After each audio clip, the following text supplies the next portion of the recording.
let's just do it then. All right, everybody, welcome to 3D Club. Hello. Today we're going to be talking Thank to you.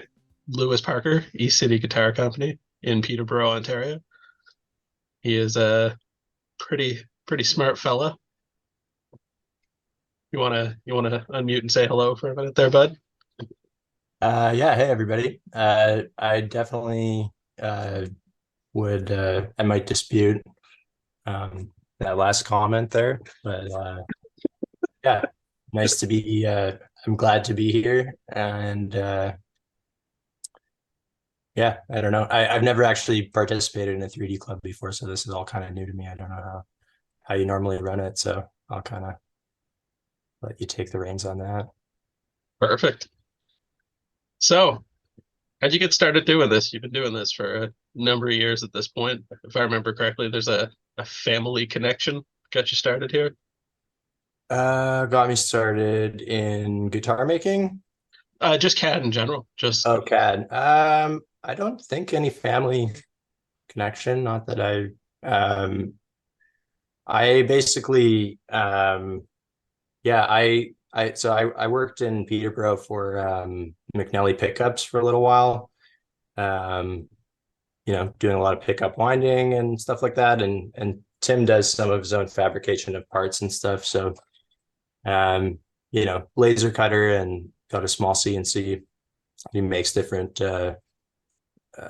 assembly jigs and parts and things like that he uses in his pickups. And while I was working there, I sort of first kind of got into trying to thinking, well, he kind of gave me free run of using some of the machinery and stuff like that, and I thought, okay, well, I just sort of built my first guitar and was wanting to look at maybe cutting fretboards on his little CNC that he had there. And so I had absolutely no idea what I was doing. And so you had no prior background in it before you went to go work for Sim at all?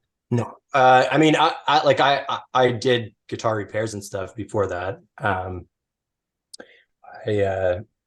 I didn't graduate, but I went to music school for a couple of years in Toronto at Humber College, and realized that I had a lot of debt from that, and was really wasn't like barreling towards a high paying job at the end of it. So I obviously just chose like the next most lucrative possible career I could, which guitar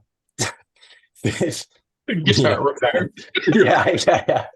Yeah. I pivoted from the dead financial career of being a live performing musician to guitar repair. I just was always obsessed with guitars. I was working at a guitar shop, and not actually doing any work, but just tinkering with my own guitars on the owner's dime all the time. And he liked me enough to put up with that for a few years. And so that's always sort of been a through line through everything that I've been doing. And when I was working for Tim, I'd always kind of wanted to build a guitar, but I'm not really one of those weirdly, I'm one of those people who I really like to kind of have some structure and a recipe if that makes sense when you're learning something new. So I'm the guy who makes the recipe follows the recipe exactly when I'm cooking for the first 10 times that I do it before I start freestyling with it, which I eventually end up doing. But anyway, I sort of working for Tim, I started kind of getting a bit more confident and just diving in and just trying to do it myself. So I built my first guitar when I was working for Tim, and that sort of just started things really going downhill in terms of we were talking going down a rabbit hole, I guess. And yeah, I guess I quickly started to realize that if I wanted to try and build guitars and I'm admittedly not a very fast worker, whether it's doing repairs or building guitars, and I realized that, I definitely things I can do to kind of improve and speed up, but that there was no way I was ever gonna. I definitely was not going to make any money if I didn't incorporate CNC stuff somehow. So that Yeah. started out with buying, a few CNC parts from somewhere else, and then starting to do the math on that and thinking, well, I'd been tinkering with Fusion 360 for a little while, and Is thought, okay, Fusion well, what you started with? Like, what other programs have you used? I've only ever used Fusion. Yeah. Yeah, both CAD and CAM. Yeah. Yeah. Yeah. So, I just, when I was working for Tim and like trying to cut, I remember like going to one of my friends who's like an engineer and runs an architectural millwork and metalwork shop in Toronto. I was like showing him this fretboard file, and I'm like trying to cut the fret slots, and like, couldn't figure out that like you can't cut a slot that's X size with a bit that is also X. You know what I mean? Like that to me, it Yeah. just like, and now it was something, just like thinking back on that, just sort of funny, I guess. But um yeah, so it sort of went from there, and just got, as I tend to do, just got like more and more obsessed with it. And I got like a sort of hobby kind of CNC, and within less than a year from that one, sort of, I didn't really take the advice I was given by several people, which was to buy once and cry once, when it comes Yeah. to CNCs. And I even still, like, in retrospect, would like, oh, I would rather have spent double what I spent on the second one. But I feel like that's just hindsight being 2020 and all that. But My dad. yeah, so Yeah. it just sort of went from like, making parts, and then started making some jigs and stuff like that. And then I had a few people kind of asking me, oh, if could I can you make me this, or can you make me that? And then as I sort of run into things, like my sort of like I'm definitely a long way from this, but my sort of mentality with um the guitar building side of things is like, when I run into a process that uh to me is like a cumbersome thing, or something that I kind of dread, or that I get, I'm a pretty anxious person. So anytime there's, you sort of, that sort of kind of feeds into some procrastination a bit sometimes, where you're not exactly sure how something's going to turn out. And so when I kind of run into things like that in the process, I try and like think about like, if I was hiring somebody to work for me, which ideally I'd like to be able to build enough guitars that I could hire some help. So I sort of look at it as like, if I wanted to hire somebody that doesn't have the experience that I have, and hasn't made all the mistakes that I've made, and if I want to hire somebody and pay them X dollar, number of dollars an hour, do I want them to have like practice this thousands and thousands of times, or do I want to like figure out a way to make this process, for lack of a kinder way to say it, just like how to idiot proof a process or something like that? Yeah. Whether it's like, marking and drilling side dots, or like one of my recent things that was the Kluson style tuners, of like marking the mounting holes for that, where it's just like things that it's like, I've messed up, messing it up one time is enough when you like do it, and then you're just like, okay, I don't want to have to plug my own tuner holes and Again. re-drill them myself again. Like, I'd like that to be a one-time thing. So that's kind of like, uh, and that kind of thinking also, I think, has like its own downsides, where you can like get too obsessed with like the process and kind of forget about the end result too. But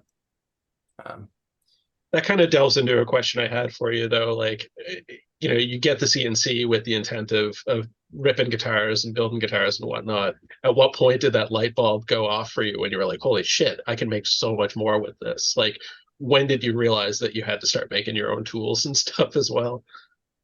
Um, I think I mean, Was it probably the not driven long after sideways? getting the first CNC, because I was just sort of think like the same sort of thing, like with regards to tools and stuff like that, with like just set up with the machine. Like if I'm gonna be doing the same, if I'm gonna be doing something more than one time, then I don't want to be like blue taping it and like, running the bit up to the side with a little piece of paper and like doing all that kind of stuff every time. So I got a little bit more than nerded out into like, you the different work coordinate systems and like trying to create whether it's a vacuum jig or just some sort of indexable, repeatable jig where, you've got, so probably the first thing that kind of started was like, okay, like I need to make templates that I can use to like, because you get in a sort of zone with the CNC where you're like, okay, I'm gonna,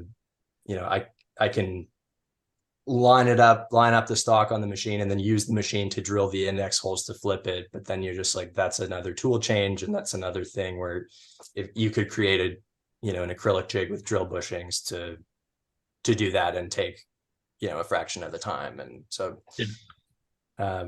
I feel like I feel like it was, I'm still always like coming up with like new ways to waste time of like, of like, oh, I could do this or I could do that or whatever. And I don't know. I think um, I definitely don't, I wouldn't say I think it's the right way, but I definitely, the way that I tend to do things is like take it to the furthest extreme of like, how much of this task can I do with the CNC and get like good results? And then you're like, okay, this takes actually way longer than maybe it needs to. So what could I like, but I always sort of default to going really far into the deep end of like, the last neck I did, I was like counter boring and drilling all of the tuner mounting hole and like doing all that kind of stuff. You're like, okay, I've used like 10 different bits on this, like At that point, just are like you on the actually back of this thinking? neck, like how time, you know, how time efficient is that? Probably not, but um, I don't know. To me, it's useful to try and think through all of that, and then you can sort of, you know, there's definitely things where I would rather spend the extra time, but it's only by like doing that kind of thing that I actually figure that out and then Yeah. sort of decide. But So what are some of the tools you're currently making? Like the one that I've seen get a lot of talk on the old interwebs there was the radius gauges you made for checking tops and backs and whatnot of acoustics. I believe yeah, Stutman that yeah. put you. Um, so Mark Stubman at Folkway Music had asked me to make him a few sets of those because he'd made some himself, and um, I made a good few things for Mark over the last few years, and it's generally something where he's like made a prototype himself that he's using, and then it's just like, you know, um, I don't know if it's whether he's, wants to have a set at the home shop and for the store, or like having more than one set for, you know, more than one bench at the Yep. shop there and stuff. But so Mark came to me with those and said, all right, can you make these in these radiuses? And so that I probably the most recent thing, newest sort of thing I did for him that I haven't really posted about yet. But I'll probably be listing on the website pretty soon. Is just like sort of like a section of a radius dish, I guess, where like, I'll be curious to see how he ends up using them, but he wanted basically like, uh, a radius dish. I say dish, it's not a dish because it's just a rectangular piece, but like a spherical, uh, rectangular piece that, let's say, you know, you're I'm sort of extrapolating based on how he said he was going to use them, but just as a thought of like, let's say you're maybe wanting to clamp a brace back in place and the top is actually deformed, but you're wanting to bring the radius back. Like you could actually clamp this on as a support on the top to be able to glue, you know, bridge plate or bracing or something like that. He said he was going to be using them for reshaping tops and stuff like that. So a few different radiuses of that. And yeah, I mean, there's some stuff that like I make, but or sometimes on the website and sometimes not, depending on how I'm feeling about whether I want to make them or not. But like things like you know, I make some little plugs for you know, let's say you're filling tuner mounting screw holes on a mahogany neck or something like that, and you don't want to like, you know, I feel like a common thing is to use, you know, dowels or something like that, drill them out, Yeah. which is fine, but you know, you've got then end grain and face grain, so if you were trying to touch that up or something like that, you know, run into some problems with that, I would think. Yeah, it becomes pretty So impossible. I do like pretty small tapered you know, sheets of like 100 or something that you can just pop off with a chisel when you need them. But in like mahogany and maple and things like that, where it's like probably most, like you can't buy a plug cutter that small. So Yeah. rather than like drilling out a bigger hole out of a valuable guitar or something, you might, you know, use that, something like that. I do have something cooking up that is not quite ready for public consumption yet, but I'm pretty stoked about that. Maybe I will show you guys that. Does it have to do with fret tangs? Does have to do with fret tangs, yeah. Interesting. Dave Stouty has his hand raised. David, Yeah, do you have did a you have a question? question, Or were Dave? you? He might have just been gesticulating and Yeah, he was being expressive, I believe. he's like, David? No. Nope. Yeah, I'm gonna think about that. It's around, so I'm kind of in the final prototyping stages of that, so maybe I may keep that under my hat, so to speak. But Yep. As far as like trying to think of some other things I could maybe show you here. I mean, like I said, I like to make jigs for indexing to put stuff on the machine. So Yeah. As far as, I don't know if that is really, that's not the most exciting thing in the world, but That sort of becomes its own thing, though. Like when you get one of those machines, it's, you know, you have the opportunity now to build just about every jig and fixture you can think of specifically for the machine to like streamline your process. I mean, yeah, the stuff Tom Dahlia has cooked up has been pretty ridiculous, but yeah.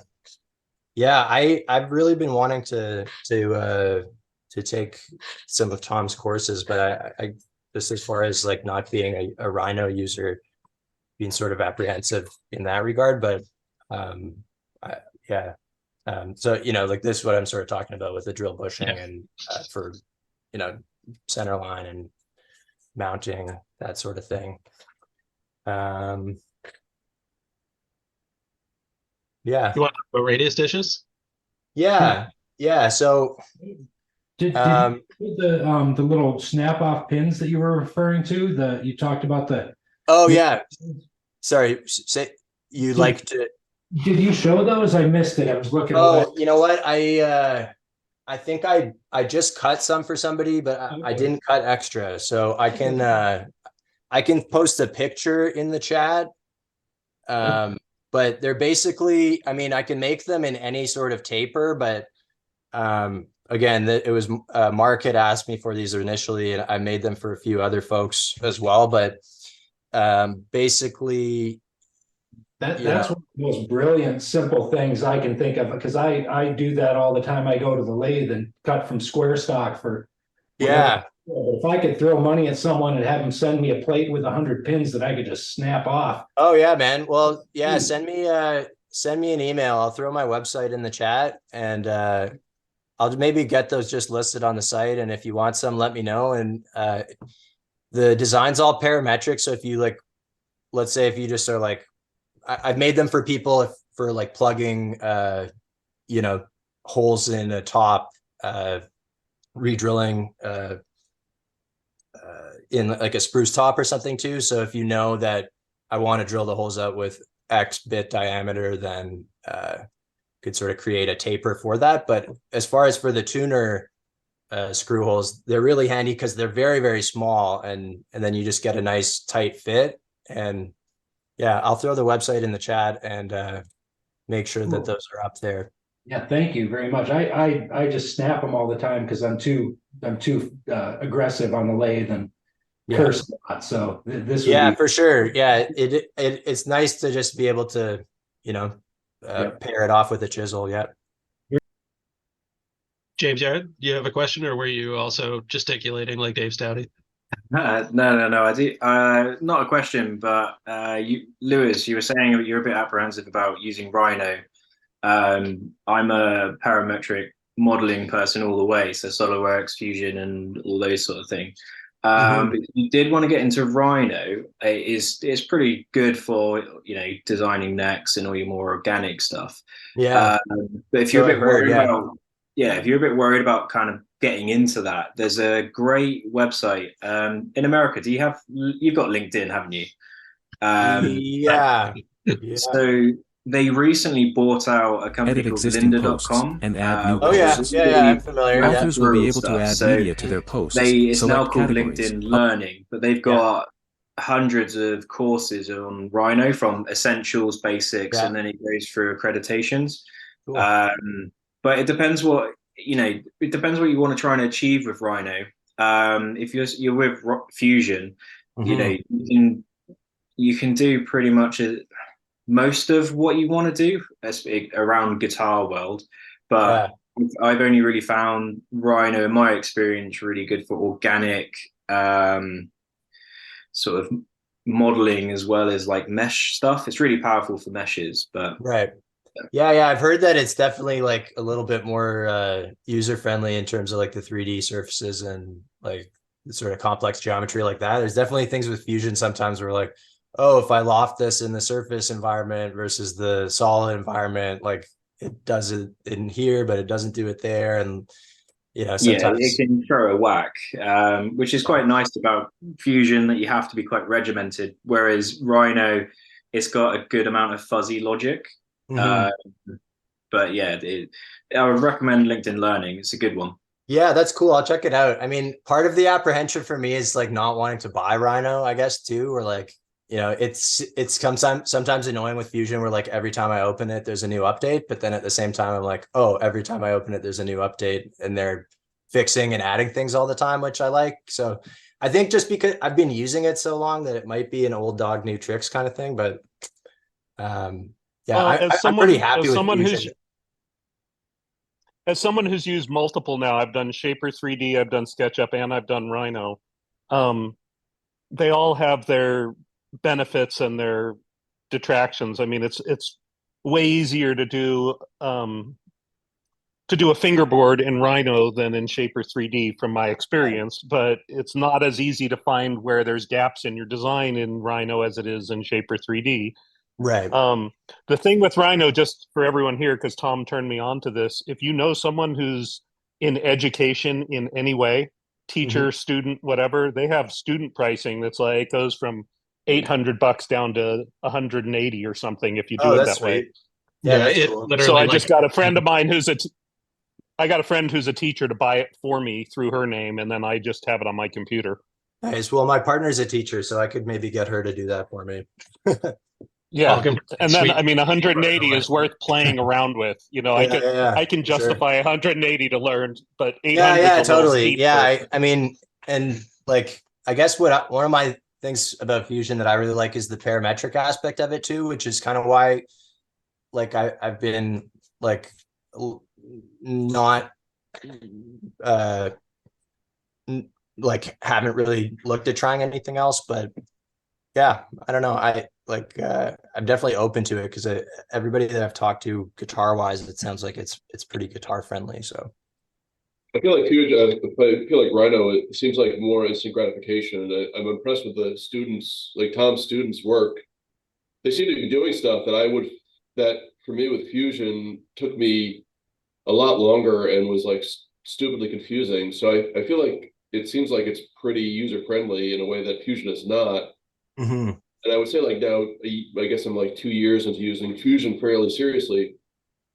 Now I feel like I'm kind of getting to the point where I get these parametric designs that they may actually work, where I could like just type in 7 strings instead of 6 strings and it just spits me out a 7-string neck.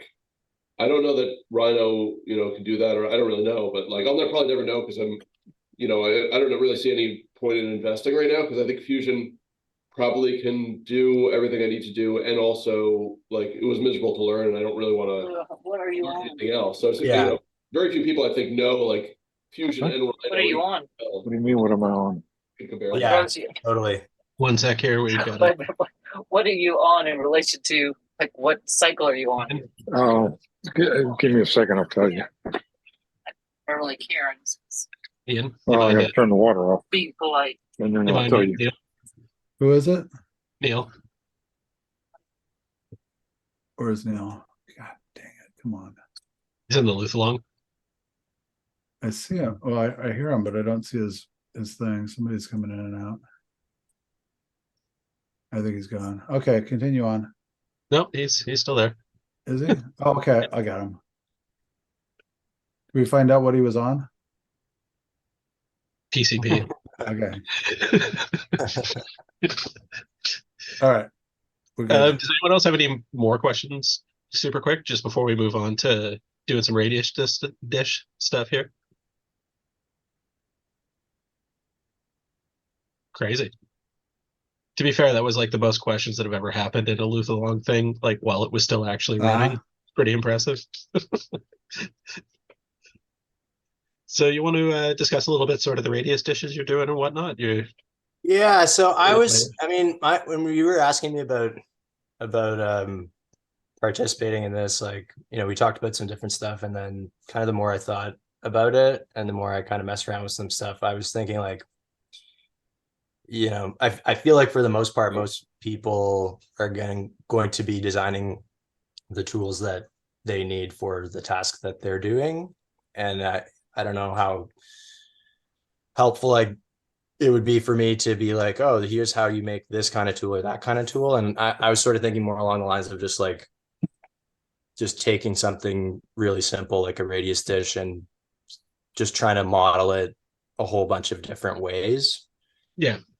Partially to just show that like there are a lot of different ways to approach the same problem. And also that, depending on how you end up doing it, you can either, open a door down the line or closing some doors too, with maybe some things you might want to do. When we were talking about it initially, I'd been kind of banging my head against the wall for what felt like a really long time. Because I really like, I really like, Gibson, L00, L body kind of guitars from the 30s. And, pretty much all of the guitars that I make and sell are electric guitars, but I do build acoustic guitars too. And just a lot more slowly because, they're just sort of on the back burner because, got to do what pays the bills. So, but I, in sort of looking at some of those guitars and stuff and asking people who are, smarter than myself or have, seen a lot more of those guitars than myself, sort of came across the fact that,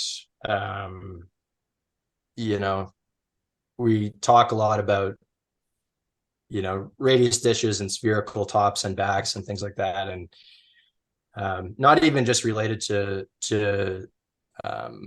Gibson guitars of that vintage, but like just the fact that, I feel like if you're bracing up a top or something, I've seen people doing, a lot where you're, with these braces, you're making them this radius, and with these ones, you're making another one, or like, oh, you should make your upper transverse brace a little flatter than your X or something like that.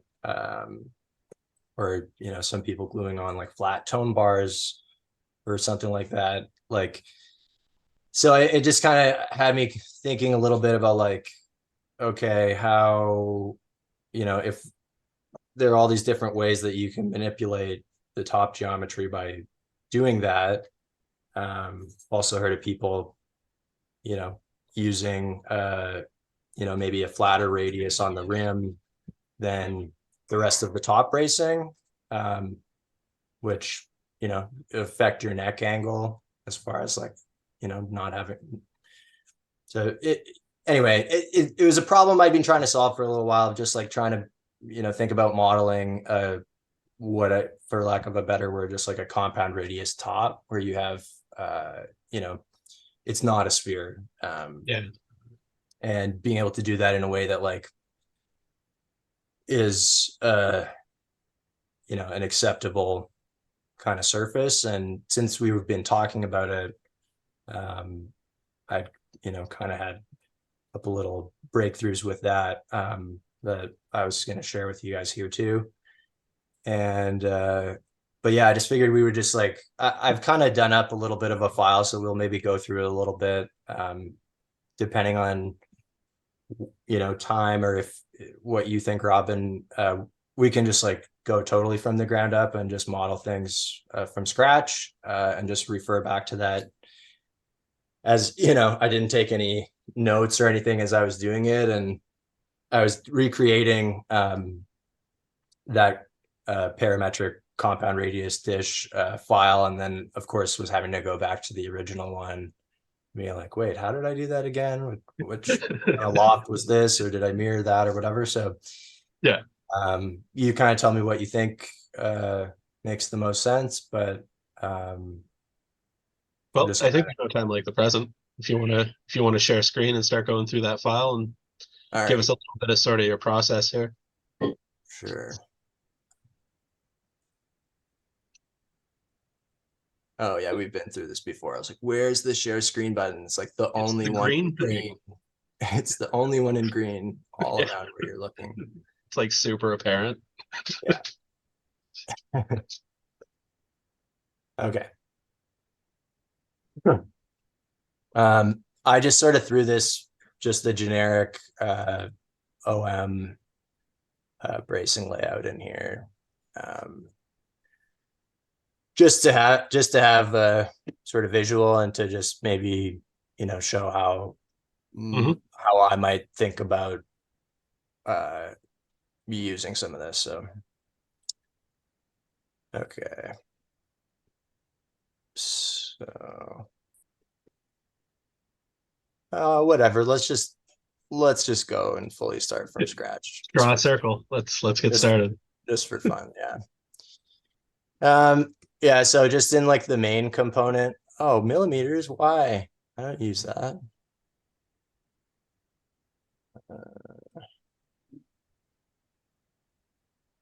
I'm gonna set things back to. You should have in your document settings in the top left-hand corner. If you put that little arrow down, oh yeah, right click. This is why we have an actual pro on the call here. Well, if it was down to me, it would be staying in millimeters. But I can't deal with inches. Yeah, that's fair. I just like reset some. I reset the preferences like earlier this morning. I was messing around with something, and all right. So just because I can, and because I like to do this, like I'm just gonna create a few parameters before I do anything. So I'm just gonna say we're gonna create a 24-inch diameter radius dish. And I put some other stuff in here too. So when I'm referring to north-south here, I'll just be talking like north or south of the X brace, as in north being closer to the neck. And I'm just changing the unit to feet so that I don't end up with like you know, the inch value for like 40 feet or something. Because I do have a calculator next to me for figuring that shit out, but it's also just easier. So let's say just to start, we'll just say 25 and we'll make it 25 for both. Feet. Wait a second. There we go. What else could we want here? Let's say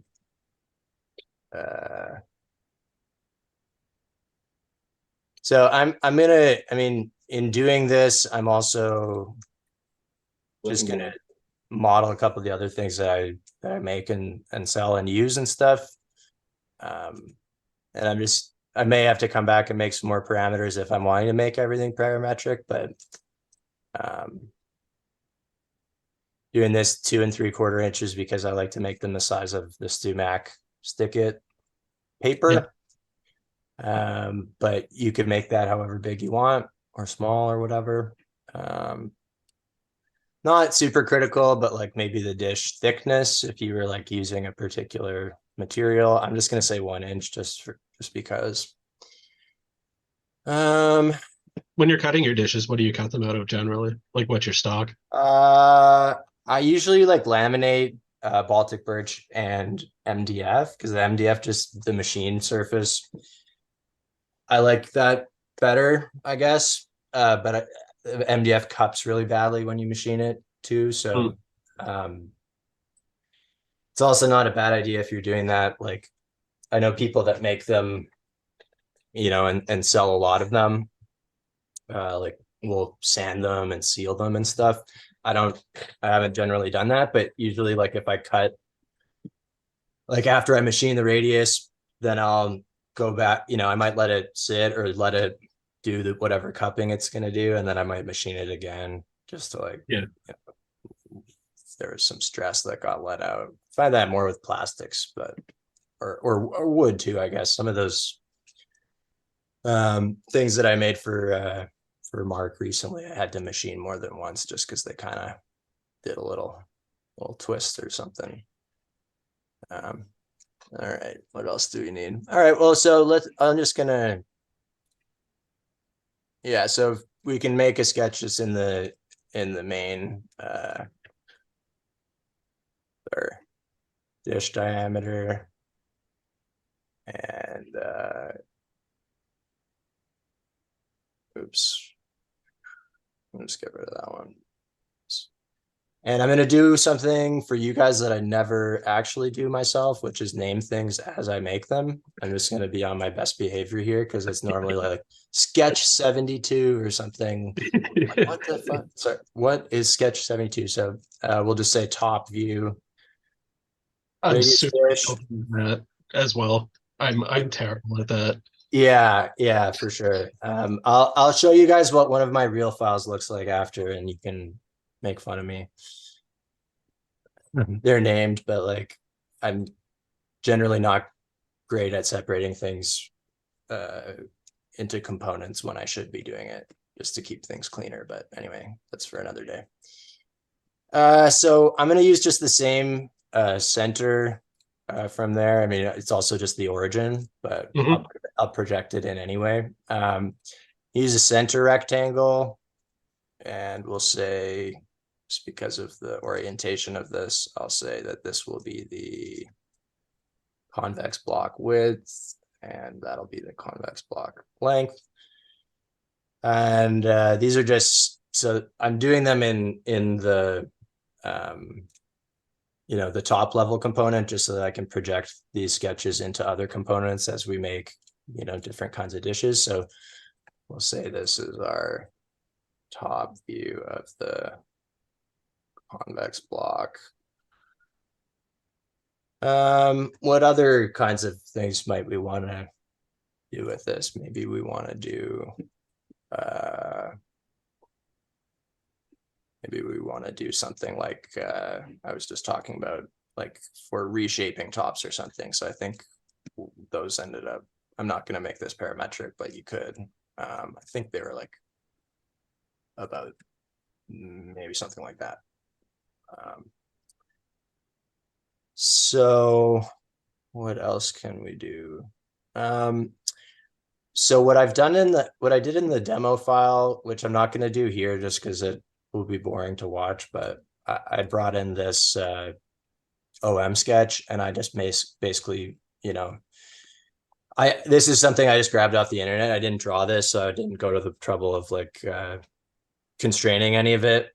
I just put it where I wanted in the center of the circle, at the center of the X, and then just fixed everything in place. But if you were drawing, you know, your own bracing layout, I would definitely, you know, make it parametric. You can change your X angle and, you know, whatever else you would want to do, like maybe the width of your braces or whatever. But I can pop, if we're going to do anything to do with that, I can just pop back over to this file. But so maybe we'll make another component. We'll just call this radius stitch 1.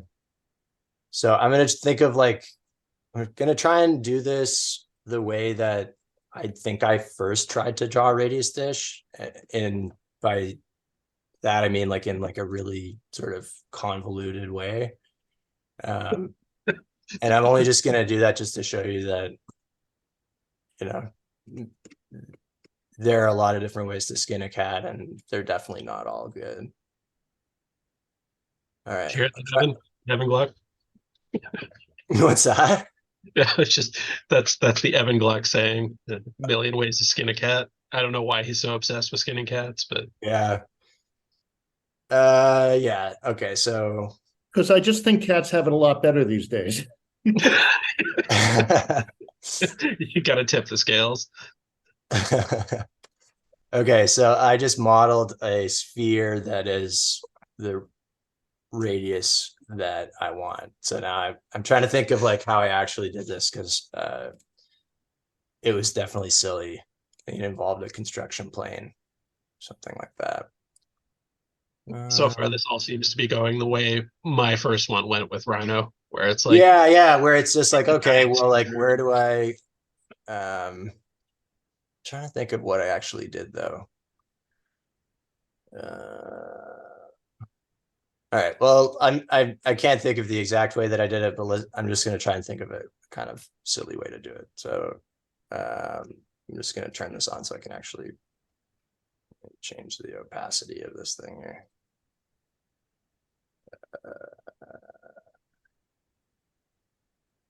Worse, better. I don't know. Okay, so so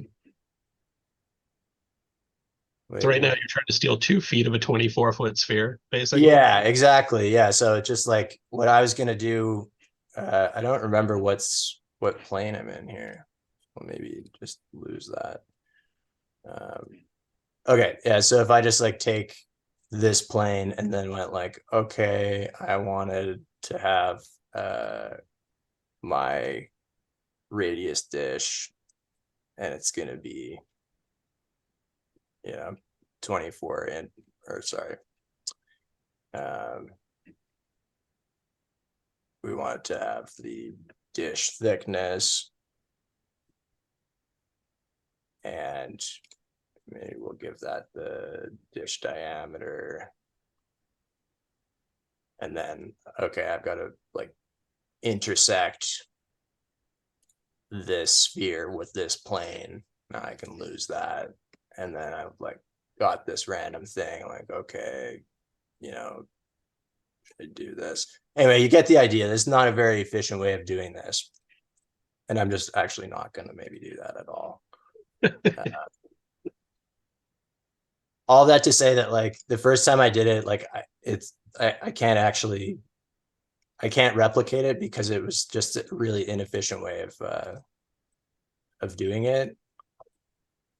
And there's definitely a better way. This is also not a better way, but it is a way that, you know, is slightly less cumbersome. So I've got this sphere here is a solid body. And let's say I wanted to split it. And then the splitting tool I'm going to use is our sketch down here. So now I've got this big cylinder, which has spherical ends. But again, like this is not a very elegant way of doing it, but it's a way of doing it. So we could then, you know, just, oops. So let's say we wanted to just go into here, we'll lose that. So now we just have this, like, you know, we've got two of them, one on either end of this theoretical sphere. So I don't know if this is, you're getting what you bargained for, Robin, of like how not, this is a demonstration on how not to do something. Arguably, I think the Probably, demonstrations that are how not to do something are equally as rewarding What's as the happening? actual how-tos. use the thicken. Use the thicken in modify. Well, so the reason I don't want to do thicken is because I don't want the bottom to be radiused. I want the bottom to be flat. You could. So the one, What about a construction plane tangent and then an offset plane to the yeah, that tangent? could definitely work too. Yeah. I'm trying to think. So I'll show you kind of the way I did it over here. So the first one I did over here was a revolve actually, but that was using something different here. So revolve is good. Uh, I just when I did mine, I just dropped the ball. I made the plate and then made the ball and then just did a move yeah, of the ball up and then just did a boolean yeah, cut. yeah. And I've definitely done that before as well. It does occur to me, even though it's NURBS, for whatever reason, it shaded really ugly and it went into Blender pretty ugly too. Like the STL that was made out of it, the mesh was not even by NURB conversions very clean. Sure. All right. Trying to. Yeah, I think that's funny. I'm not sure why that's not working. What's going on? All right. Okay.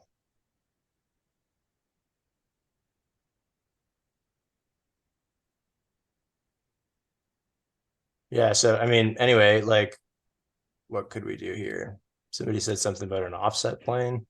Yeah, if you offset a plane underneath it, and then you could like project, you could loft it, or Yeah. In any, yeah. So I mean, in any case, I can go back over here and see at least if there's a way that I can show this. I'm wondering if it has something. Well, I'm not going to speculate on that right now. This is what I was talking about, Robin, where I was like, we were talking, I was like, yeah, maybe I'll do a screencast of doing this. But Do you regret vetoing the screencast? not really. I mean, I feel like this is a pretty typical, like, I don't know. I mean, I feel like in a way it's sort of making my point as like this sort of like a weird way to do it. All right, so if we were to just go, let's say we'll make another, let's make a new component. I got to figure out a place to put the zoom toolbar that's not in the way. What I'm looking at here.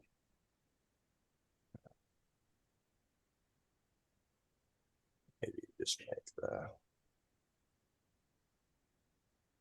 All right. So this is probably what I would say is like in my mind, probably the easiest way, or like the maybe a more elegant way to do it if you're just looking for a single radius. So I'm just making this in the ZY plane, I think. And I'm going to project in that center point. And basically all I'm going to do is just lose that top view of that. We can lose that too. Now I've just got some points here, and I'm going to make that coincident with the center. And we'll make this our dish thickness. So then now make that a construction line. I guess you don't have to, but I'm just doing it so that there's no chance of something weird happening. Just going to make a 3-point arc. What you want to be careful of here is I'm just going to make like a 1-inch horizontal construction line.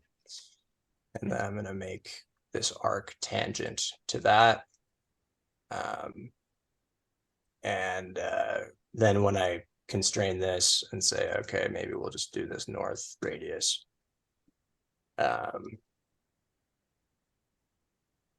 So now we've got, we've got a closed profile there, and we can just go to the solid environment, choose that center axis, and then we've got our radius dish there. If I was wanting to do a single radius, that's probably the way I would do it, I think. Then if we were wanting to, say make our convex block or something like that, number of different ways you could do that, I guess. You could use this sketch to split this face, like this. Select that, and then now we could take that, as James said before, like you could thicken this, and then you could do some other stuff to end up with like a flat bottom. If I was doing one of these and was starting with a dish, I'd maybe use the revolve as a cutting tool, and just like model a rectangular block and use the revolve to cut the spherical surface on the top. So that's probably, to me, like one of the probably the more elegant way of doing it, for sure. I'm trying to just remember what my what these different ways were here. Yeah, okay. All right. So when you've got a consistent radius to it, and you've done so using the revolve tool, how would you go about doing something more complicated where it's like, a compound? Yeah, so like so there is a way to do it which involves not either of these ways of doing it, but a way that you can basically make it so you can get a spherical one or not, and you can have it change in a parametric fashion. So I'll and this just obviously if you're going to be sanding braces and stuff like that, you're maybe not wanting to be sanding them in a compound dish. Like if I would just sort of caveat that with like, you'd probably want to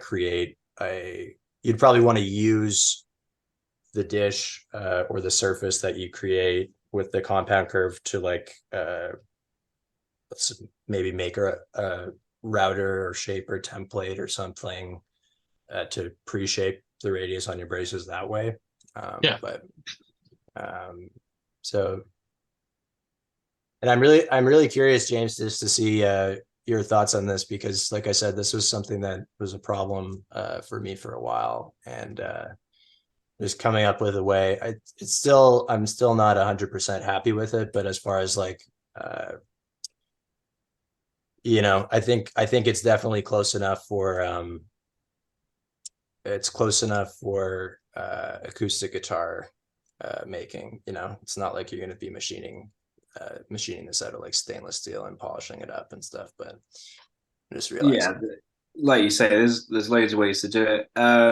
Personally, I stay away from the whole like cube or sphere that it kind of just populates, that you sort of say it's kind of that size. Mm. It's not constrained enough for me. Yeah. Looking at what you were trying to do, I would have gone straight in with a solid revolve and then controlled it through and through, because like you were saying, you wanted it to have vertical walls which you can define straight away, and then you can project with surfaces and obviously split the face or the body as you need to, but For sure. Yeah. I mean, I'm gonna I'll kind of I'll get into this here. So the compound radius dish uses a like a similar structure, similar kind of setup in terms of sketches to the other one. And I'll just use some of that geometry here, just because I already have it. But so the compound radius dish here is the active component. So you can really do this, I think, in 3 sketches. So I'm going to do one.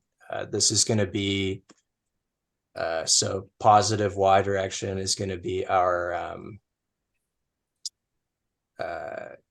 towards the neck, negative Y towards the butt end of the guitar.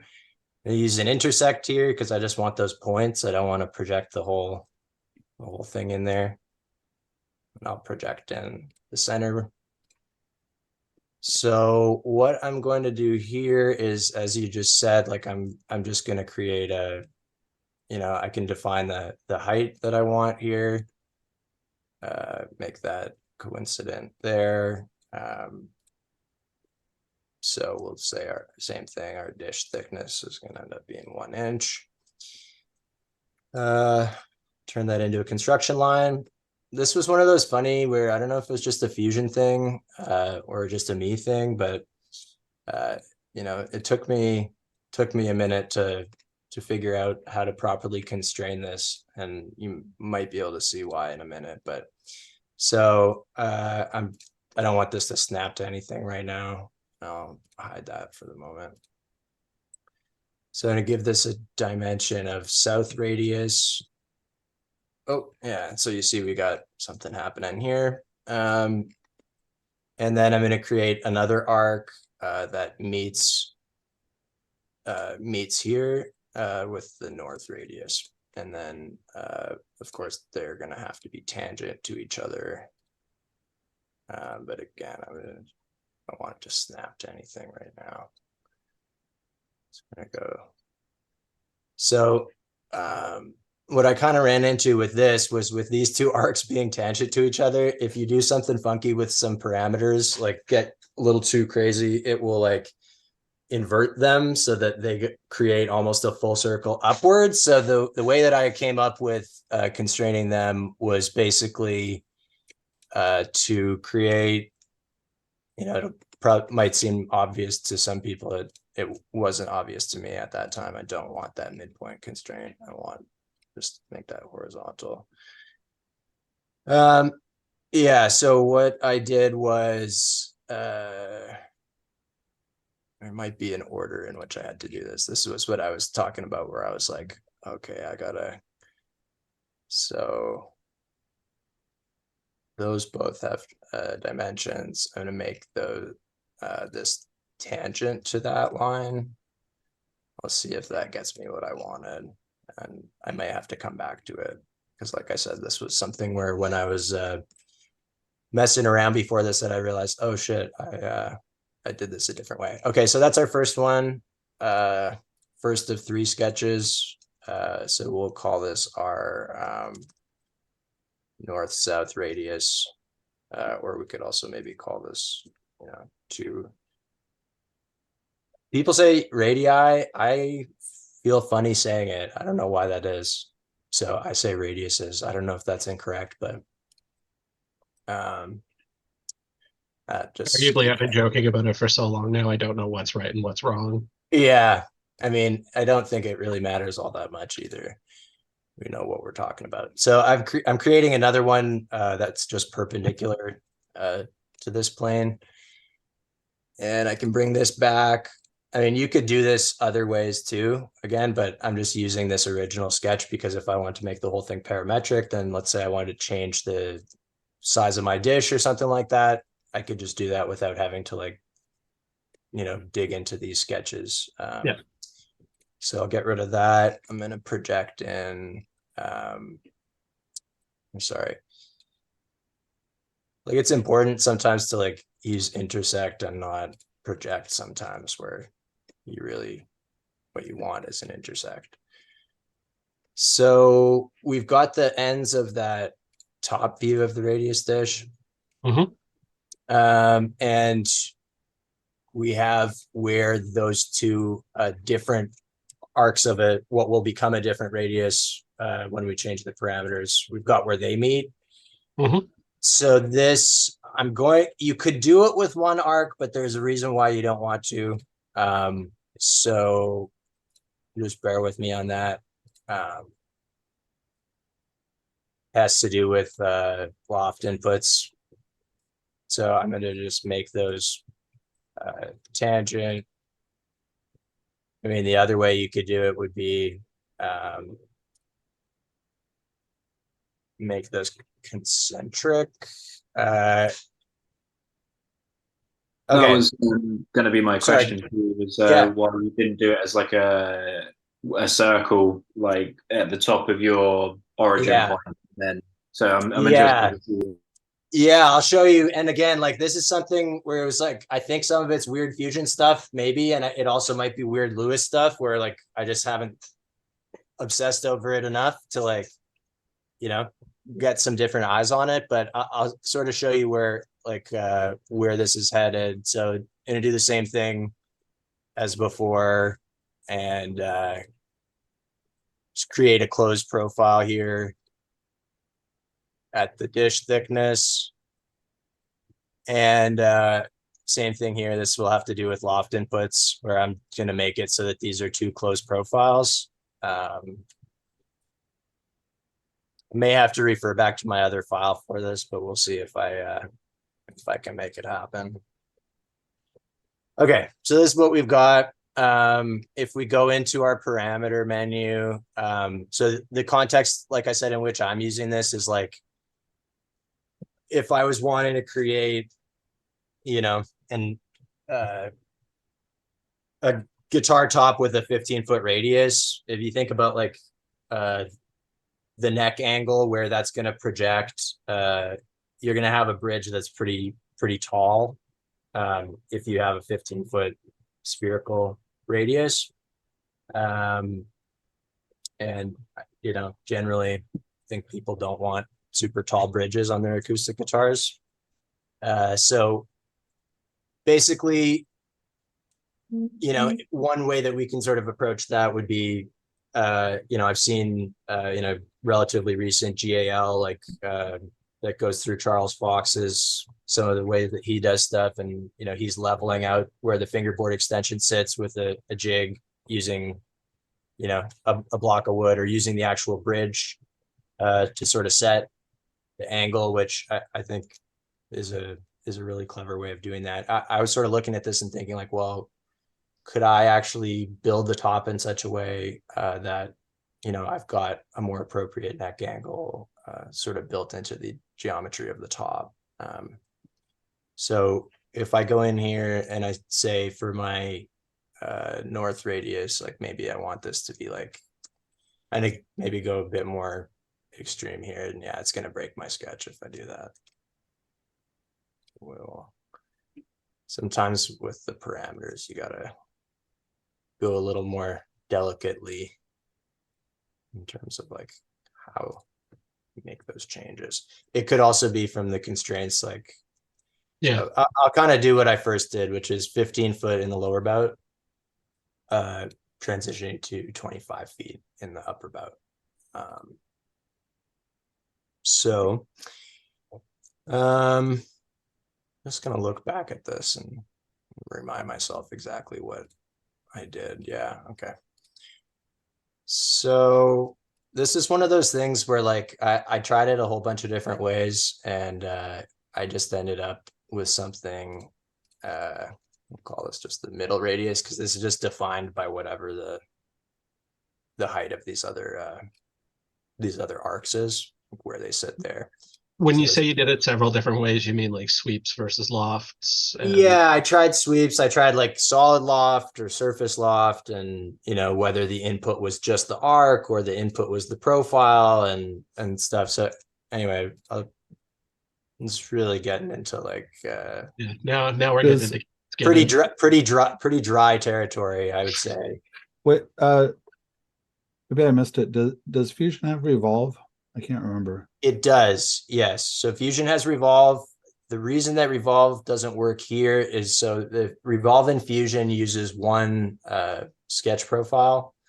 So you'd be revolving that all the way around one axis. So in this case, I actually have this arc is a 15-foot radius. This one's a 25-foot radius. Okay, And this okay. is like the average. It's not the average, but this is like in between those. So it needs to be a loft for that reason, because you're transitioning from one radius to another. But the issue that I always had with this, and that I was trying to do in a similar way, was like using a loft or a sweep or something like that. But then I was ending up with this weird like oblong shape, and I couldn't like in theory make a dish, because I ended up I'd have to like end up doing the same sort of split face kind of thing that I was doing before. But if I just go, now I'm in a loft between these three profiles, and I need a rail here, and I think I forgot. Yeah, so just throw a quick sketch down here with project in these points. And again, this is something where like I've done it by just drawing this as a circle, and I need it to be half a circle, just because I'm using this as a rail for this first loft here, so that I end up with a dish. So I'm gonna loft from here across, and then we got this weirdo thing, and then we're using that, and then now we've got an open body like that. But if we want to just throw a quick, I don't know, zebra on it or something, yeah,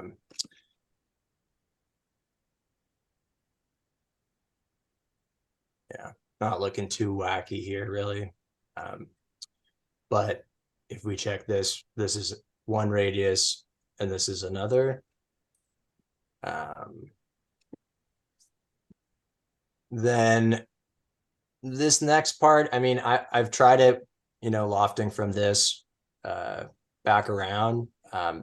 Generally though, I feel like mirror is a better choice if you're trying to have true symmetry between things, but I'll kind of show you. And I was mirroring the feature and not the object as well. And again, it's just like having played with it a bunch of different ways, and gotten in some cases like weird artifacts on the surface and stuff like that, which I didn't want. But so now you just like maybe throw some, maybe I'll stitch these together. And again, like I tried this with with solid loft, and it didn't really like that either. Some of those kind of fusion idiosyncrasies maybe. But so if we throw this on here, I mean, this is what I'm talking about. Like there's some little kind of weird stuff in there where they transition, but when we could just leave that analysis on there. And how critical is that, like from your perspective, like when you just kind of like work that? I mean, you've got some work to do after it comes off the machine anyway, right? Like, yeah, exactly. And I think like, I mean, having like thought that I had modeled this the way that I wanted and then actually cut it, and then sort of saw what I was missing. IRL, as they say, I ended up coming back to it and just spending a little more time. So when I look at the zebra, that's one thing, but then when I look at the ISO curve, like that to me looks a little bit more, okay, I guess, compared to other ways that I've come at this. But then Can you talk about what you're looking at there? That's a different inspection tool. I'm not. Yeah, familiar with so that one. this is helpful if you're doing any like carved top stuff too, or like so if you go into inspect ISO curve analysis, basically, I mean, we can a good way to do this would maybe to just be, because I'm certainly not an expert on ISO curves or ISO curve analyses, but if I'm looking at this and then I would say, okay, well, like, let's maybe just look at the second dish and just say like, okay, well, why don't we just throw down an ISO curve analysis on that, which is a true sphere. Oh, that's the one that I kind of split already. Maybe we'll go back to there and we will unsplit that.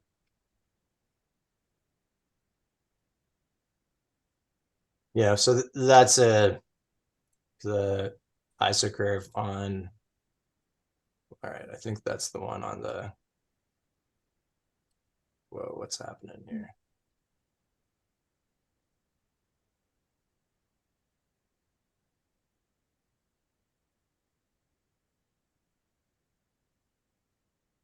I'm getting lost in my nicely organized components here.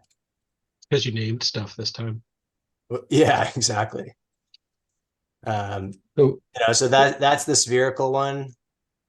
And then if we look over here, and so where it's losing the dotted lines is where it's got funky geometry, or well, what you would see if things were really funky would be like what I like about this is that these lines look concentric, more or less. mm-hmm. If these lines were not concentric and they looked like they were sort of coming in on each other like this, that would be bad generally. Again, I would defer to smarter people than I on that. But the way I was sort of looking at this was just, again, playing around with like,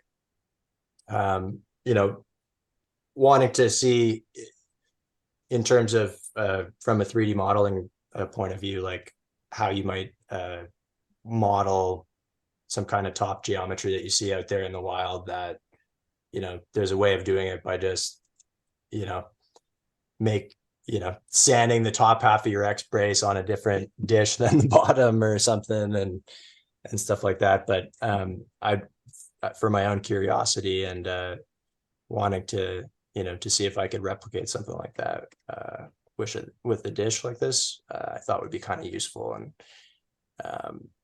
so one way that I've sort of applied not this exact dish, but a similar concept in terms of like having those rails and using the surface lofts and stuff like that was more so in like creating an actual 3D model of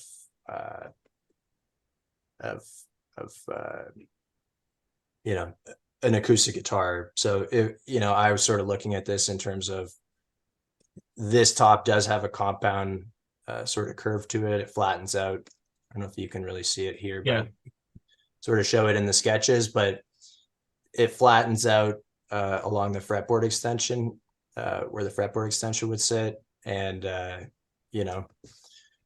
as I said, some of this is from sort of picking brains of people who know these guitars better than I do. And then, looking at some of the, your sort of general LOO plan that is out there that you can buy from GAL or whatever. But the way that I did this was sort of taking some of the information and knowledge of like, okay, I want below the X brace to be this radius. I want above it to be this radius. And I want to make the upper transverse brace that radius, and actually sort of drawing all that stuff in here. Maybe trying to hide some of this stuff.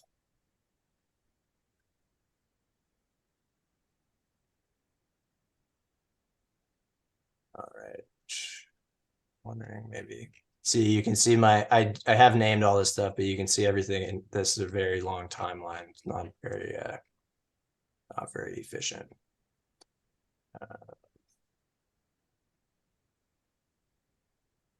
I'll just go back for here.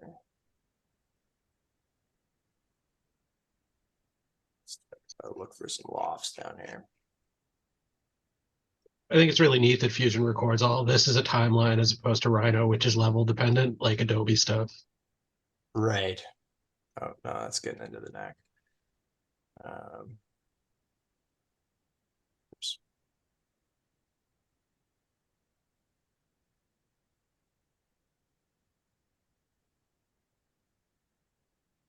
Robin, are you thinking about dipping into Fusion?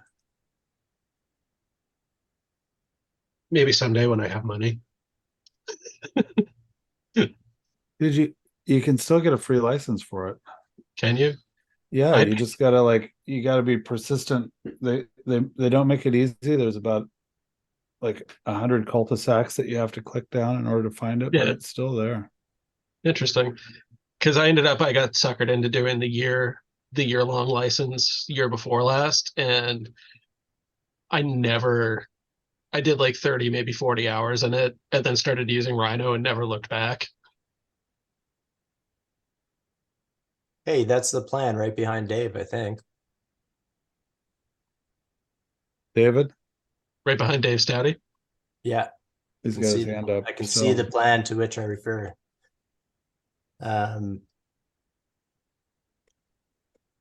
Yeah, I don't know, Robin, what do you want to like that got really far out really fast there. I don't know if you guys Really slowly, probably more like, but We definitely rabbit hole there. Does anyone have any questions about what we've done so far? What we've looked at here? if you guys are interested, I did a sort of similar thing on a design, kind of with a different approach. I don't know if you are interested. I did in Fusion, but it's basically like a variable. It's hard to explain, but basically a variable camber along the top to the bottom of the guitar, and then lofting it out to the edges. okay. Because I was making some Selmer guitars. I don't know if you know that, like the Selmer Django guitars, they have a bend in the top where the bridge goes. Okay. Yeah.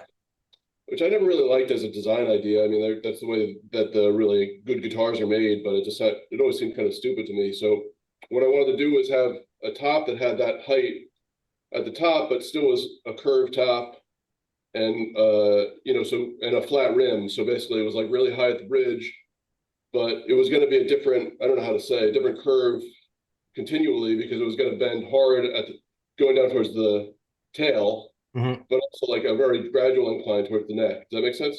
Yeah. So I basically figured out where the height of the pliage, where the bend would be. Yeah. That made a side sketch that was going to be. Next, I'm going to create a group at the bird high watching. point where the pliage was. Additional comments. And I'll add a title to this. Now here I need to add the fields that will match to my ACF fields. Yeah. Our form. To the perimeter. And So I'll create a new kind of form, and I'll also call it bird radius watching. dish, but like a dish that had that shape in it. Yeah. And Now here went I need that, to. and it worked. I think it worked really well. Sweet, man. Right yeah, on. Yeah, I think, I'll show you.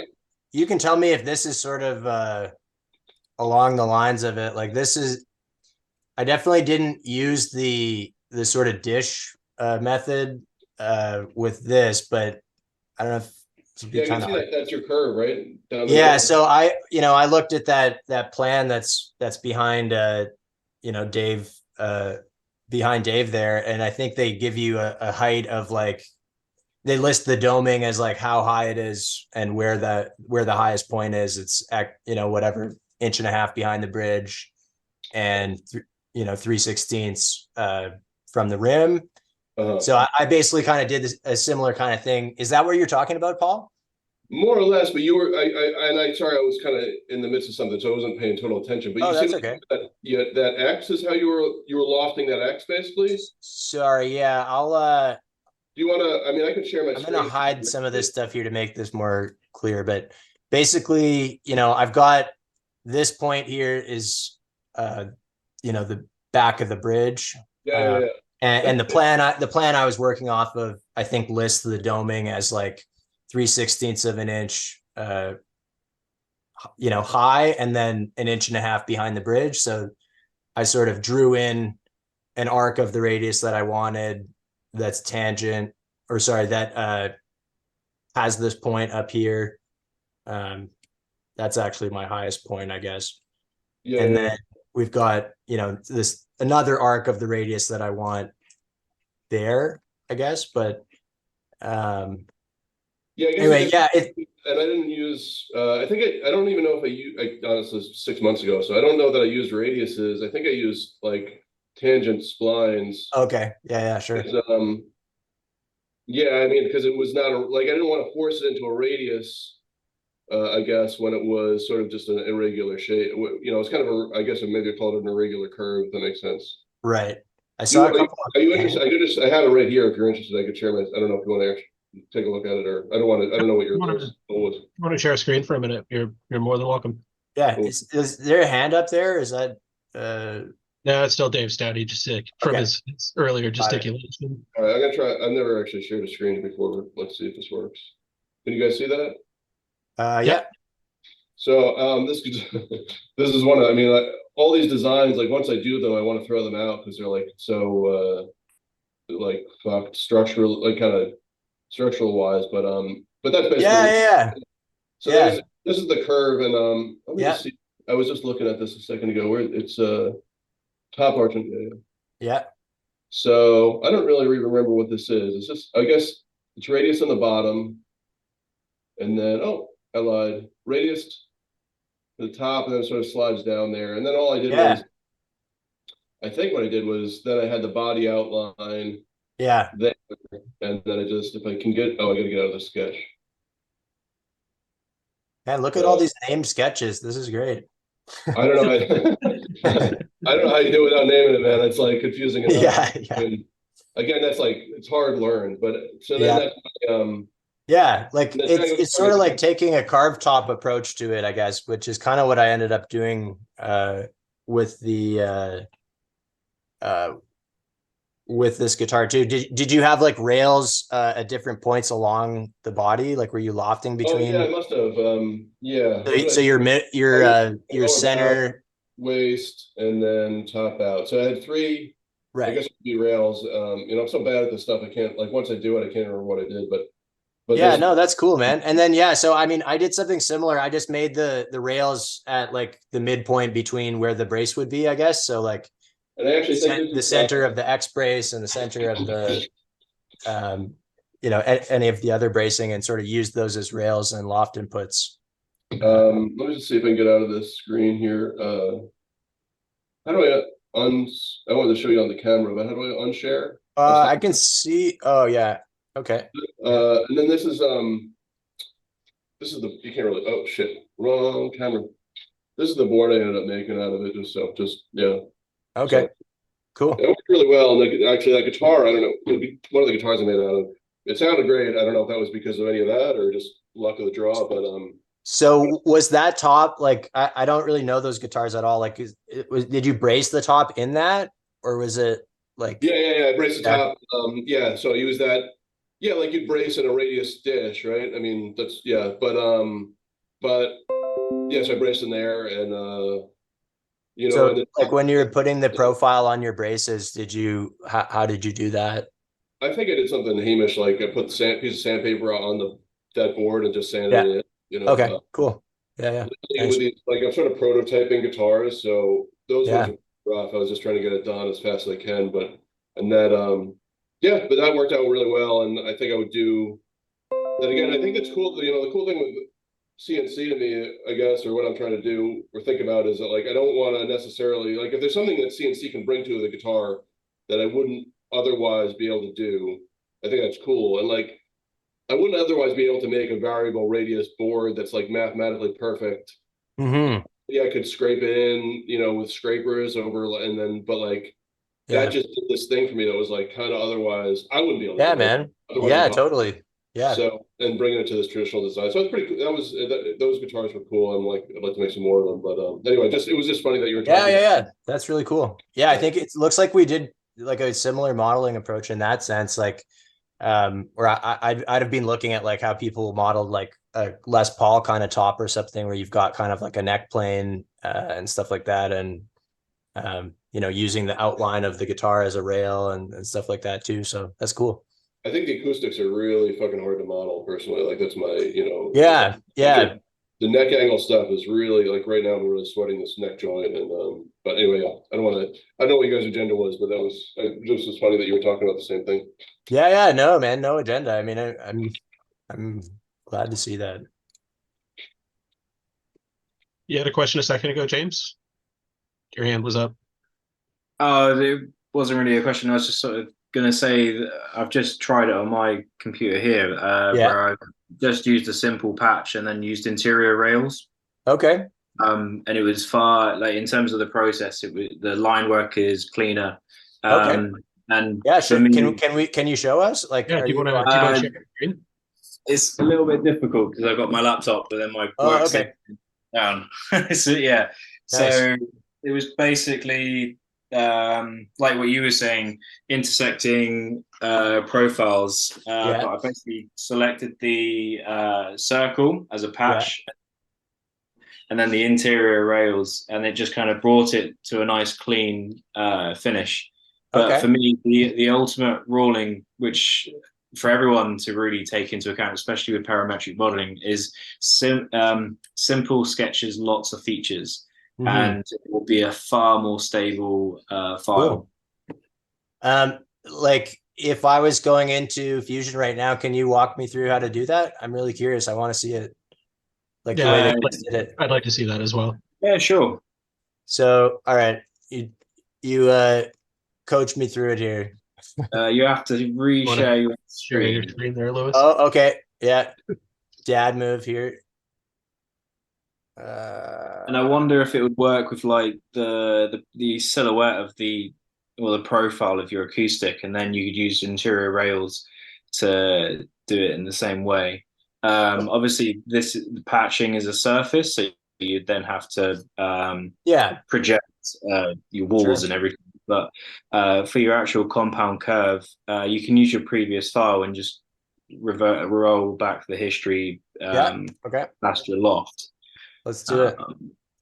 We got to go back into this one, and but it might be one of those things where it's worked on my computer, but it might not work on yours. Well, you know what? It's funny because I use Patch for a lot of other things, like in like headstock and heel transitions and stuff like that, where lofts are just really, really funky and don't tend to work. And it could be one of those things where I just like really overthought it. And you have a lot more control because on a lot, but... as I've like got just like a joke with a friend of mine that like we went to the University College of Redundancy School. So I like to joke that I've got a bachelor in over engineering from there. So all right, so you're talking about patching using so your boundary edge should be your full XY plane circle. Okay. Let's go back to... This is neat because I was told to avoid patching things at all costs, like where a sweep or something involving a rail can be used. In the same way, you can use a rail to manipulate the patch. Yeah, and that's something I really don't. I'm not familiar with using rails and patches all that much, so this will be really great. I'm excited to see this. So, for anybody interested in this, Austin Shaner, I believe that when we did the headstock transition, he hipped us to the patch and rail method. Yeah, so that's where I picked it up, and I've learned a lot from watching his videos and stuff. But Yeah, as far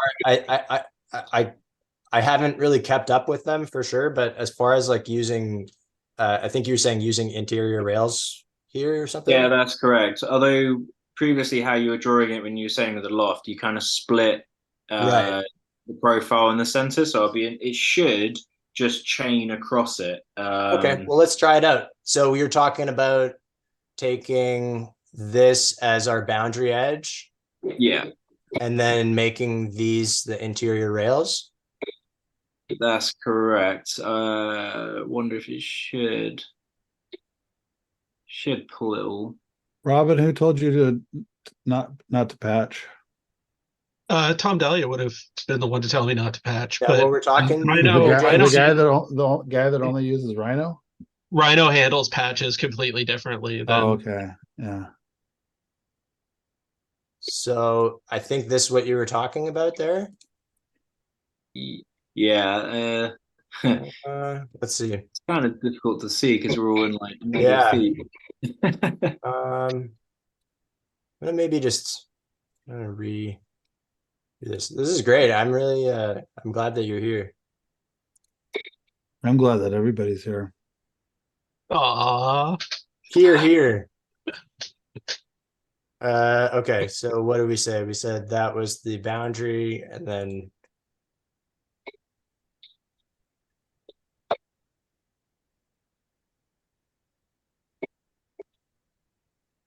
Yeah, this is basically what I did, but instead of having 4 sets of curves, I had 2. you had 2. All right, well, we can do that. We can make But, that happen. Well, so I guess this still has to be 2 though, right? Because it's 2 different radiuses.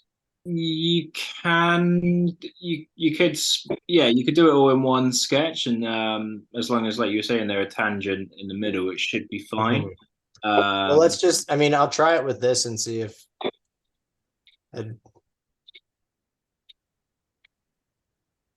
we've changed that to 1. It's gonna get rid of that. What was that warning? It was because I had done the patch and then I just went back in and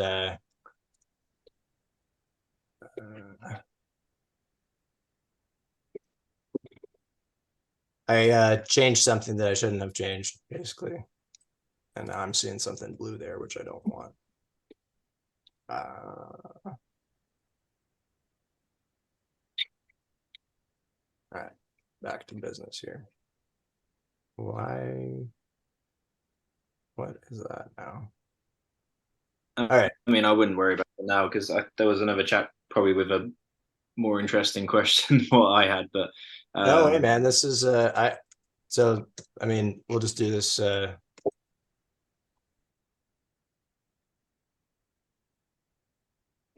I mean, I guess we could take a page out of what Paul was talking about there too, and use like could use control point spline or something like that as well. But in this case, I just kind of want to be able to. So if we,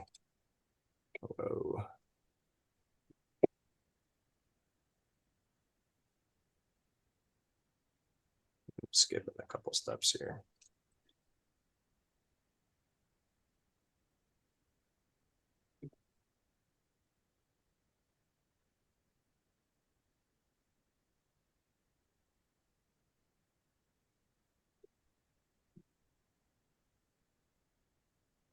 So let's just say this is 25 feet. This is tangent to that. Make that point maybe like horizontal or vertical to that.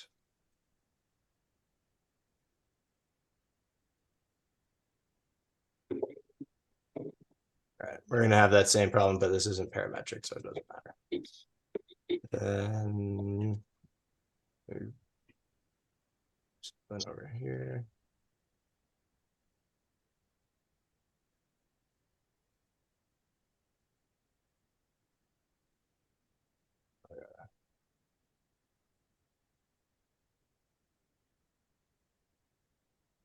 Maybe an intersect might be better. All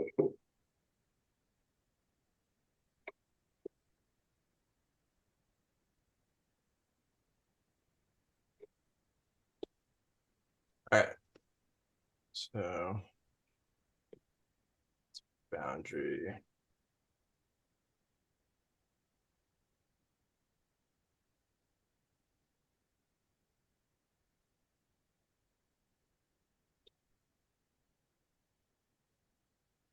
Can't tell what's happening here. I think probably the best thing to do if we were going to go right into it would be to almost produce the two bodies and change the opacity and just basically do a intersectional study. So Right, you kind and of see- see like which one created the most consistency. But obviously your isocurves, this is in a square grid formation, whereas the other one was like a pizza Yeah. wedge.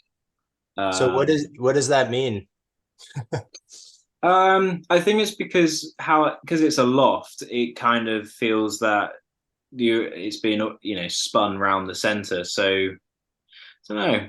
Be interesting to do a comparison study. Well, I mean, yeah, that's It didn't throw any, errors at you, which is cool. No, and I mean the zebra analysis looks more smooth to me.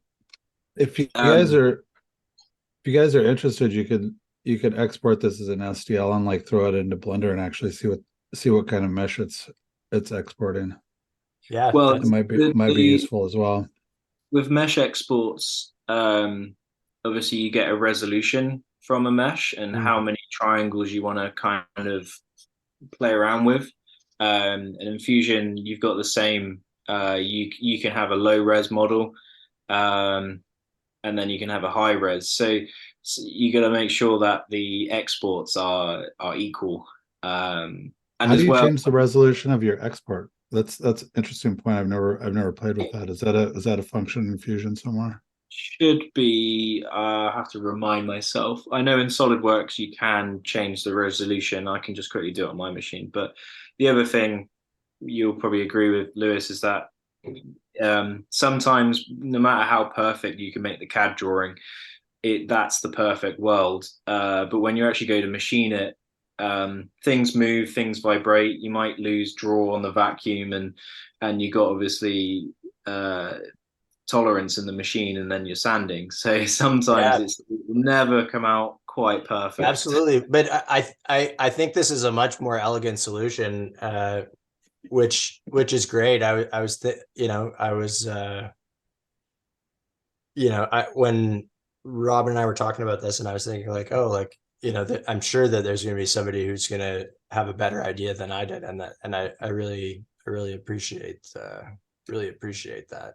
Is that right? The interior rails with the patches is something I just haven't really messed around with before, but that's something I'm going to have to try with some other things. It's kind of just like whatever worked stuck, really. I mean, I've done transitions for compound stuff all the time, and sometimes lofts or patches just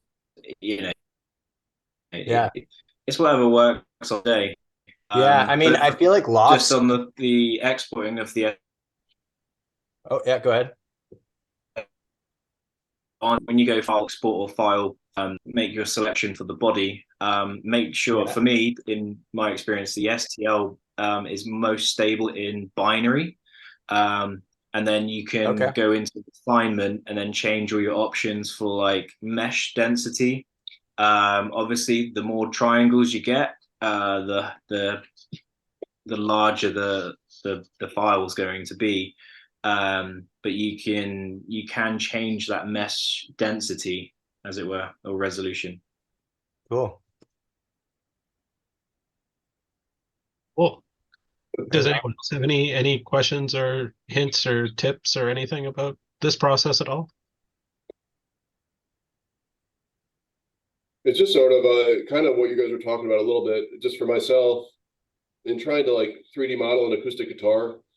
And not having done a ton of like Martin style traditional neck sets and stuff, I feel like a lot of the neck set and neck geometry stuff on those guitars I don't really understand, but sometimes it seems like there's like a little bit of witchcraft or you sand this little bit of the top where the fingerboard goes to get the angle right or this or that.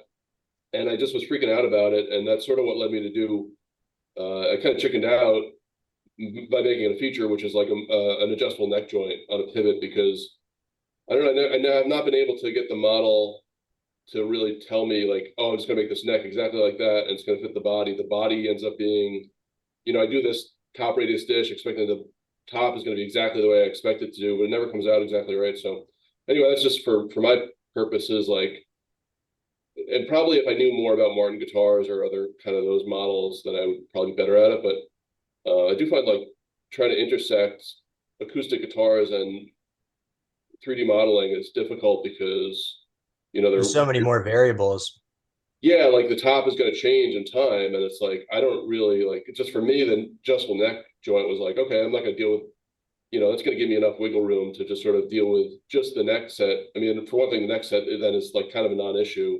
Yeah. But I don't know, maybe, I'd be interested if I could figure out, or if people were really good at modeling like a D18 or something and got the geometry and Fusion perfectly correct, and then could just like pump out parts. But yeah, I mean, I think part of my obsession with trying to model that stuff is like to try to wrap my head around it, like Ian, like I feel like you've had your fair share of all kinds of different old guitars and stuff like that. Like, do you is that something you've thought about or noticed in terms of like setting a neck on a guitar or just noticing that things aren't necessarily spherical? And like part of me was wondering, like, if you're looking at an old guitar like that, how much of that is from bellying over time and string tension versus the guitar being quote unquote like built that way? Well, Martins were built flat. Gibsons, from my understanding, were built with kind of a fake radius where they radius the braces, but they didn't radius the dish or anything like that. Yeah. They just crammed everything together, which is helpful. Martins, they can resist the string tension. Some of them do, some of them don't. Some of them, heroic measures can be done to alleviate that. There's a lot of opinions on that. Right. Mark Stepman is pretty serious about like not ever taking a bridge plate out of a Martin ever, and I go almost the opposite direction that Mark goes on that, which is that if there are certain criteria by which bridge plates just need to come out, or you're just in my evaluation, you're just basically setting a time bomb and walking away from it from doing half measures. Right. One of the biggest ones is whether or not the bridge plate winds up going in front of the leading edge of the bridge. Martins wound up putting, they had bad days too, and they wound up putting that bridge plate south of the bridge by a fair amount, and it just doesn't wind up resisting that torque, that dip in the front. Right. So yeah, they dip. So I got that. So I don't know if you saw, I did some posts about 3D printing up a radius sanding dish because I don't have a CNC. Mm-hmm. And my estimation is I'm just going to put a very slight one on there. I think I think I went like 60 foot or something. I mean, it's very, very subtle. Yeah. But just enough to get that X brace going in the other direction. I think just like in general, if you get the X brace up from the plane of the rib, you're setting the stage for it to at least have something to resist that torque over. Sure.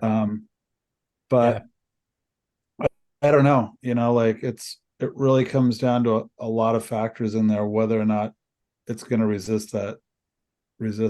So, but I don't know. Did that even come close to answering your question? I feel like I got it. I just, soapbox for it's just, I just find it interesting. I mean, like, because I feel like, you're sort of average, sort of like, I don't know, if you're doing some surface level internet surfing on, you know, what guitar has what radius of top. Like it, you know, there's a lot of real BS out there about that kind of stuff. And like, it's just interesting if you're sort of looking through a modern lens of trying to build something like how somebody built it 90 years ago or something like that, and being like, well, I'm going to try and build a Gibson like a, you know, a 30s L00, but I'm not going to do it how they did it, in a sense, is like, I guess, a bit of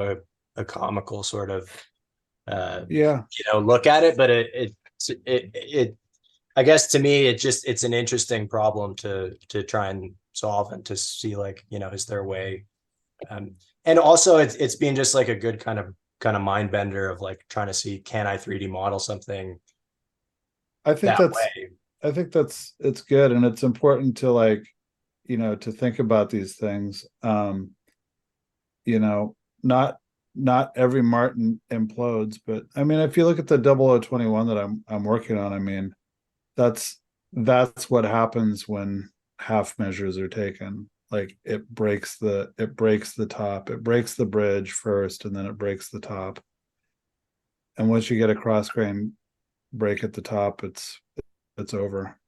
Like, well, it's not over, but then you're doing what I'm doing, which is to patch it from the inside. Because one thing that doesn't work is grafting and spruce from the top and just gluing it onto the bridge plate. Like it just doesn't. That just doesn't work. Anyway, so I'm far away from what you're talking about in terms of like new construction and radiuses. I think sure, like radius tops are cool, you know.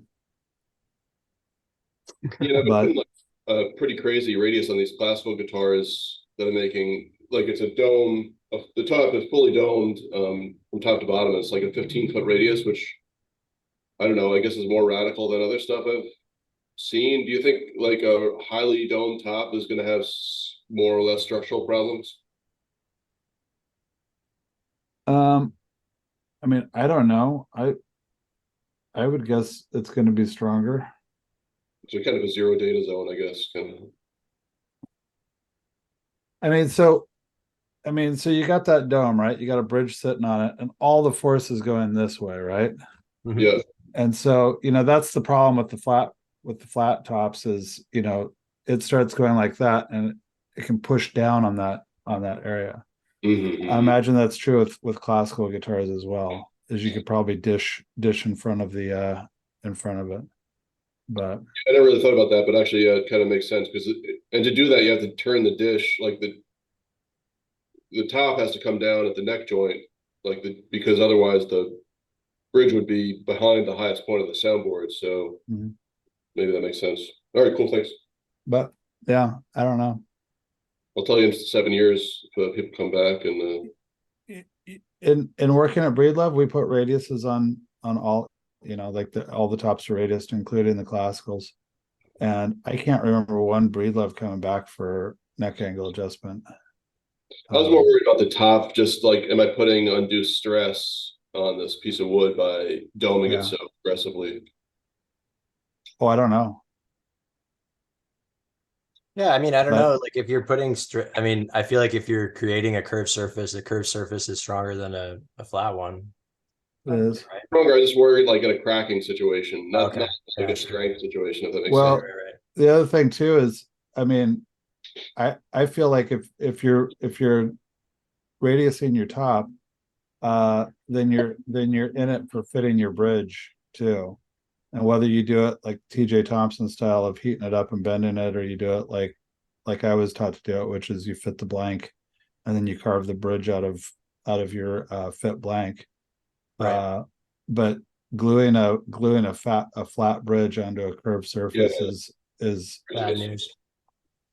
I forgot about the bending it thing. That's interesting. What's that? I forgot about the bending it thing as being a possibility. I have to do that right now. So I fit a bridge. Yeah. James, you're taking off. Have a good one, man. Thanks for coming to 3D Club. Yeah, thank you. Thank you for coming in. Yeah, thanks, man. was And nice, man. I think Robin's going to talk to you about leading the next one. Yeah. Oh, okay. I've got a I'll be few there. bits and pieces that I think would be useful jig wise and for 3D printing and generally working on new instruments. Like if you've come across fan fret stuff, it can always be a pain to set a neck on one of those. But yeah, happy to do something. But yeah, thank you very much. Yeah, awesome, man. Bye. We're sort of approaching the 2-hour mark here as well, so I mean, we should probably put a pin in this here. Does anyone have anything they would like to interject before we wrap up? Any closing remarks? Yeah. In Tips, summation, tricks, Lewis, you got some parting words for us? always, no wait, never. No, I'm good. Yeah, thanks for having me. Yeah, no, thanks for coming, man. Always a pleasure to see you, my dude. All right. Live All right, long isn't full that's effect, another- people.